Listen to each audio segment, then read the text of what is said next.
Take heart, my friend, we'll go together this uncertain road that lies ahead. The Gospel of John, and we're going to cover just very few verses. I'm going to read from verses 1 through 5, and we already covered verse 1, and just say a few words. The Gospel of John, chapter 1, let me begin from the very beginning, right? In the beginning was the Word, and the Word was with God, and the Word was God. He was in the beginning with God. All things came into being through Him, and apart from Him, nothing came into being that is come into being. In Him was life, and the life was the light of men. The light shines in the darkness, and the darkness did not comprehend it, or perhaps more accurate this, translation there is the darkness is not overpower the light. Okay? It's going to be very meaningful. Let me start off. You know, why do we go to doctors? Well, we have a trust in doctors that they know the body, right? That they understand the way everything functions. And when something goes wrong, they know, right? They're supposed to know. And we go to them because, okay, they're going to understand what's going on. And not only do they understand, they also know what's needed. And so we go with this trust. There's something beyond the body, no? And we all know it. We can have all the food and all the money that we need, all the conveniences, and still be hurting in our soul. We can still be very lonely, or anxious, or angry, or what have you. That has nothing to do with the physical. There's something's going on inside of us that's far beyond the physical. And so we want somebody to understand not just our body. We want them to understand all of our being. Why are we feeling the way we're feeling? Why are we reacting the way we're reacting? And sometimes we don't understand ourselves, right? I know better. Why do I keep doing this stupid thing? And we don't know our drives. If somebody can help us, then, oh, okay. And now here is how you can deal with these bad ways that we're living life. And who do we go to? Well, we go to experts, right? And we don't go to God. When God is the one that created us. God is the one that gave us life. God is the one that has everything we need. He understands how we function, body, soul, and spirit. And He knows how to deal with the problems. I mean, He's the one that knows how to deal with the problems. Right? We go to the doctor and, okay, open your mouth, and okay, this is what you have. Now take these pills. Okay, we take the pills.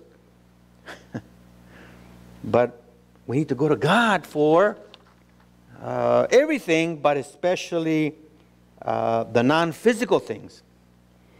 And God has revealed everything that we need to know. He has revealed everything that we need to know for our whole being. And He has provided resources for us, right? And when we come to the Gospel of John, at the beginning, remember last week we said, verse 1, what does it show us? Well, it shows us that the Word, logos, in the beginning was the Word. The Greek word there is logos. And we said that this logos, several things. Number one, it's eternal. Before time and space began, before creation was, He's always been. So this logos is eternal. This logos is distinct from God the Father, but has been from all eternity with fellowship with the Father. From all eternity, He's been in fellowship, face to face with God the Father. And straight up, He is God, and the Word was God, right? So we have this eternal deity, eternal person that knows God the Father intimately, profoundly. And that's who Jesus Christ is, right? In verse 14, the Word became flesh. The Logos, this one that understands everything, creates everything, he became flesh, right? Our first Christmas. So now he's going to begin to, okay, what are the ramifications of that? What's good about that? Well, in verse 2, now we begin now with some of the details of why is this important. In verse 2 it says, and he was in the beginning with God. Why is that important? Because he's already said it in verse 1, right? In the beginning was the Word, and the Word was with God. And now he repeats it again. And the Word was with God, right? What's important about that? The reason he says that is because it's very important that John's readers and all of us understand that Jesus Christ does not need us. God doesn't need anyone. When God does something, it's out of the abundance of who He is, you see. And that's very important. You and I know people that are very needy, right? And they come around and they need and they need and they need and they need and they need and they need and they need. It's like, why are you buying me flowers? You need something from me. You're asking something from me. Or what have you. Now, when, with little children, they need, well, of course, we want to give to them. We don't, because, it's legit. But sometimes we know that somebody's just needy and we feel it. And we might be willing to give them something for a while, but sooner or later it's like, come on now. Well, the point here is, Jesus Christ didn't need anybody. He was in fellowship with God the Father from all eternity. You see, that's the point. And so now the next verses that come, you just need to realize, reader, me, Reuben, all of us, that God comes from an abundance, Now, because of that, sometimes that can be threatening. If somebody comes to us and they really don't need us, but they're still wanting to fellowship with us, not that they need us, sometimes they can feel a little uncomfortable. I'm going to owe you something if I give in to you. You don't owe me anything. But still we're like, Now if they need something from us, we feel strong. Oh, but sure, anything, right? But for somebody approaches us and they don't need anything from us, then we may not feel as comfortable.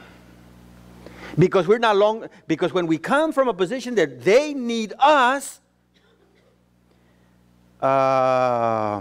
we can be strong.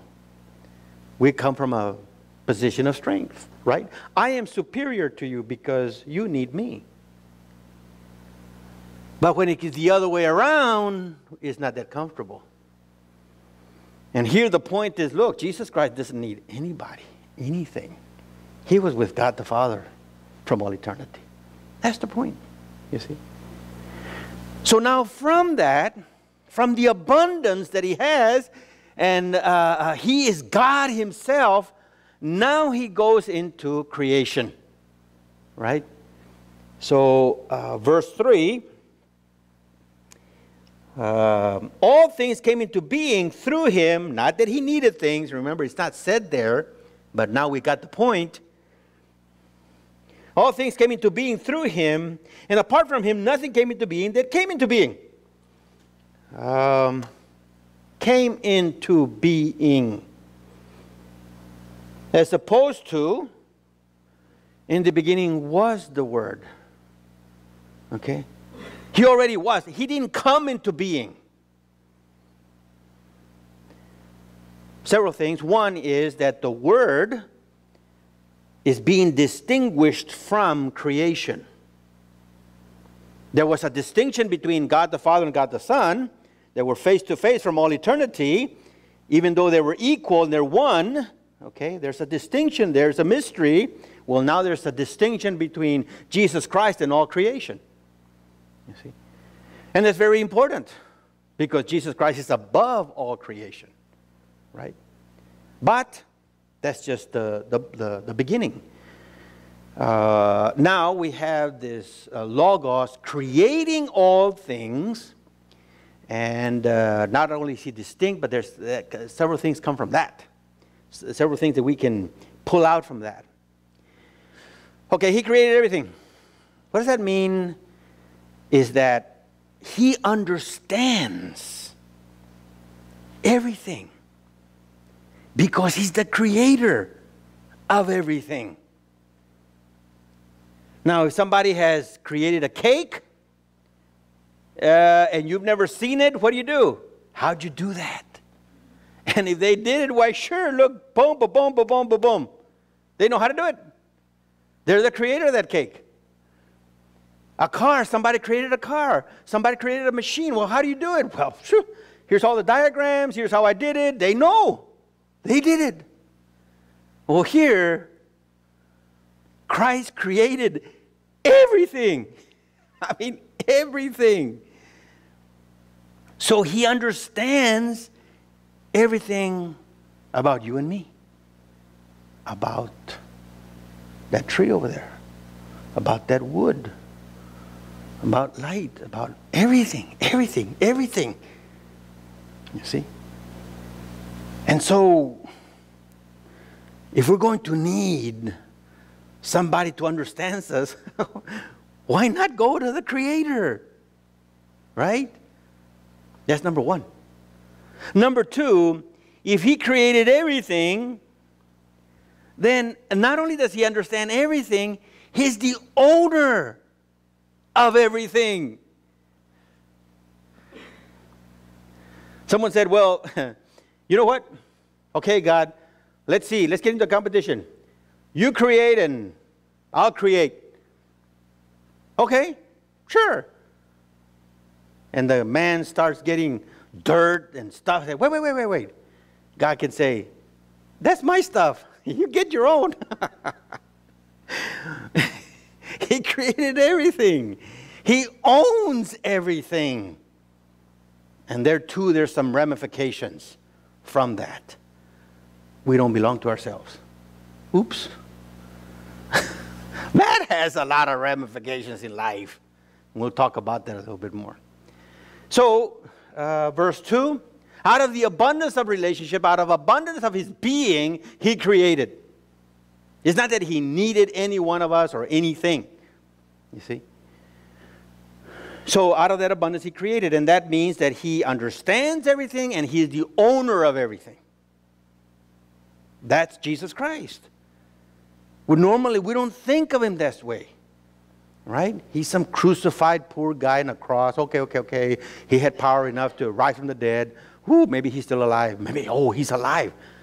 But he is immensely much more than that. The whole universe belongs to him. And he understands everything. That's verse 3. Right? And so the more we begin to understand who he is, then the more we're going to be able to trust him when we need to trust him. Just like as I said, sometimes when we go to a doctor, why do we go to a doctor? Because he's supposed to understand how the body works. And he also knows when there's problems. He also knows what's needed. Right? Christ, a trillion times more understanding than any doctor could ever be. Right? And so, he created everything. Now verse 4, now going from mere creation in general, right? Well, what's the most important about creation? Life. Life. You know? It's all these chairs. Let me tell you, you can hug a chair, you can paint it, it'll never return love to you. A chair will never have life that you can share with, right? Life, life, life. Of all creation, life is most important, right? What worth it, Jesus said, what good is it if a man wins the whole world and yet loses his soul? Life, life. And so now he introduces this whole thing, right? In verse 4. In him was life, and the life was the light of men. Life. The Greeks had the idea that life was this, they did distinguish body, psychic, and mind. They understood that it was beyond just the physical. But they also understood that there was this life and the next life. There's something of immortality that's there. The Gnostics, some people that believed, knowledge is going to save you, and there's all kinds of teachings there. They also distinguished and said, life is kind of this fluid maybe that pulsates life. It's divine. Whatever that means is divine. Life. And we all grapple with that. Life. Life. At funerals, or not funerals, but when somebody's dying, something very precious is going to be leaving. And something that has been wounded through life, we need to unload. We need to make things right, and it comes out. It's mysterious, right? But it goes far beyond the physical. And so we have this life thing now for the Hebrews. The Hebrews realized that it was a duration of time. It was God-given. If God withdrew his breath, man crumbles and becomes dust. Life is God-given, right? And life, we can talk about that for a long, long time. Life, love, meaning, right? Righteousness. Sometimes when we have all the love that we need, we say, oh, the world can collapse, can whatever, but man, I know I'm loved, and I love someone. I don't care. We can go into financial problems. It doesn't matter, but we have each other. And you're fulfilled forever, never, never, never. Not. Why not? Because we fail each other. And we don't fulfill each other. For the moment we can, and it's wonderful. But ultimately this being fulfilled in love and meaning and purpose and everything righteous, we all long for that. Life. Right? And we can look to all kinds of things for life. And we try. Some of us are in debt to our eyeballs because we thought that's where life was. And some of us are, go through all kinds of problems because we look to the wrong source for life. You see? And so here in verse 4, it's not just that Christ is eternal. Christ has a permanent fellowship with God from all eternity. He's the creator of all that is. But in him is life. Life, what pulsates inside of us. What we yearn for. What we long for. He has it. He is the source of all life. You see? He is the source of all life. And not only is he the source, he also maintains all of life. And so we read again verse 4, in him was life, And the life of men, and the life was the light of men. Even the Greeks understood that man needed to be enlightened. He needs to understand. And isn't that all of life? When we do not understand, we can go and hit our heads against the wall, the brick wall. It's like, what happened? And we go again and boom again, and we're all bloodied. It's like, I don't know. Until somebody gives us light, gives us truth, it's like, oh, I didn't know that was the brick wall. Until we get understanding. If we don't get understanding, we keep making the same mistakes, and sometimes for 10, 20, 30, 40, 50 years and more. Until somebody brings light and it's like, oh, we start making better decisions. It can be as small as, I better not eat too much sugar. You know, I better get some sleep. You know, the melatonin eventually is going to catch up, and it does. Or the lack thereof. You know, but all the way to relationships and love and God. You see, we need light. Otherwise, we go into darkness, and into darkness there's evil, and we stumble over, and we fall into the pit, and we make terrible decisions. And here we find that Jesus Christ is the light. You see? The life of man is in the light. He was the light. He is the light. And so, to think, I need to run to Jesus. I need to run to Him. He understands. He's the owner.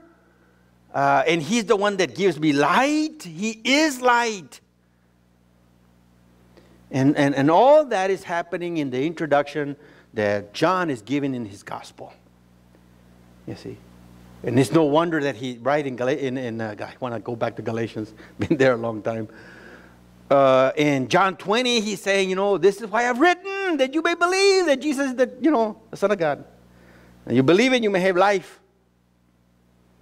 Because He really, really wants us to have life. And now we find that darkness did not overpower the light, did not comprehend, but did not overpower the light. And that's very important to know. Because, what? We're surrounded by darkness. It can be our own bad decisions that we make. And some of us know exactly what that means. Other of us know that others have made terrible, terrible decisions. And now we're struggling. We've been struggling for years because somebody else made terrible, terrible decisions. Perhaps it was, 10 years ago, 20, 30, 40 years ago, and we're still suffering. Because not only did they make terrible decisions, they kept us in the dark. And because we were in darkness, we made also terrible decisions that kept the wounds going. We know what that means. But there's something much more global, more catastrophic, massive, titanic. It's working always against us. Always, always, always. Satan fell and took a third of all the angels. But that did not overpower the light. Our first parents fell. And they caused terrible darkness. Terrible. But that did not overpower the light. Right? Jesus Christ being crucified. The Son of God being crucified. that did not overpower the light. He rose again from the dead. You see? So we need to know that this Word created everything, and He is life, and He's the light that brings life. And the darkness did not overpower the light. Meaning Jesus will.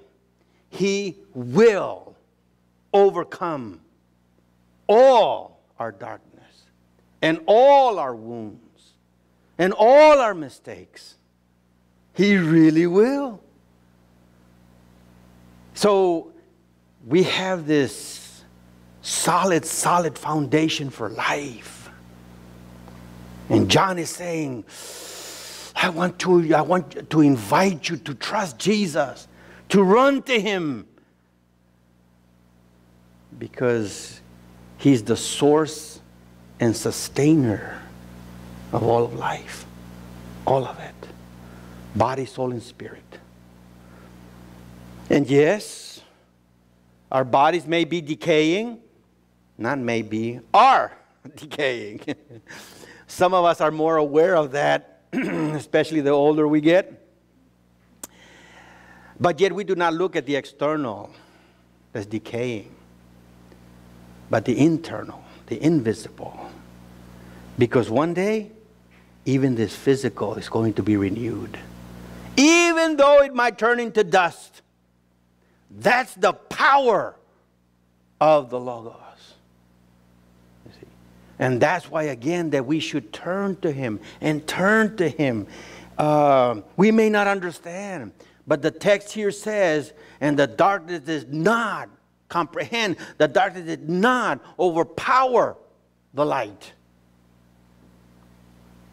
Now, I was talking to somebody earlier, and I was talking about, the Constitution of the United States is really not that long. It's a rather short document, relatively speaking.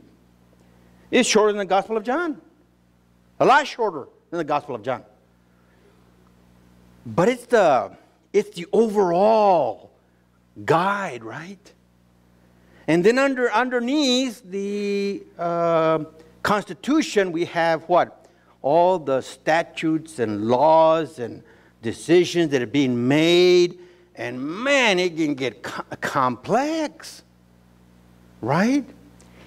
And then underneath that, you have the actual application of those laws. And oh my goodness, in every department you've got reams and reams and reams of paper on all the way it's going to apply. And take any little thing like food stamps, immigration. Oh my goodness, by the time you end up applying, it's like, wait a minute, what about this and this and this, but not this, and just one little area.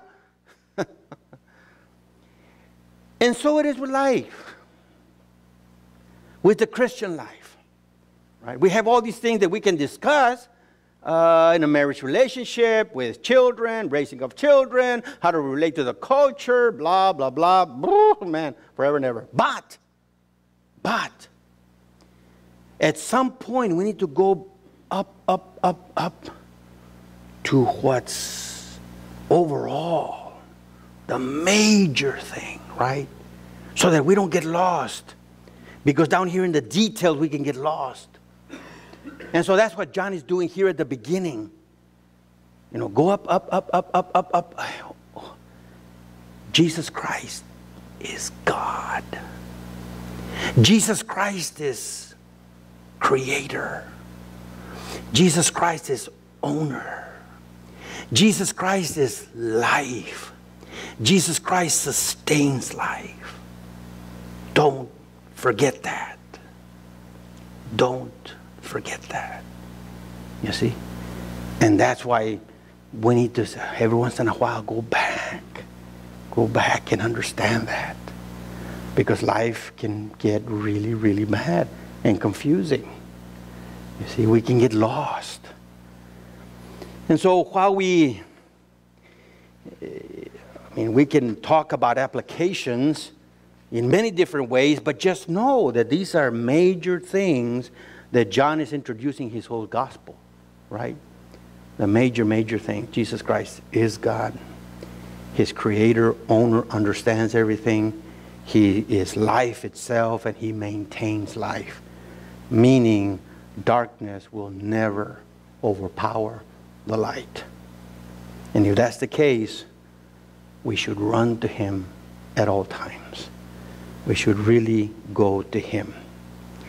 Okay, let me pause there and see your questions that you might have. I know this is... Take heart, my friend, we'll go together this uncertain road that lies ahead. Our faithful God has always gone before us.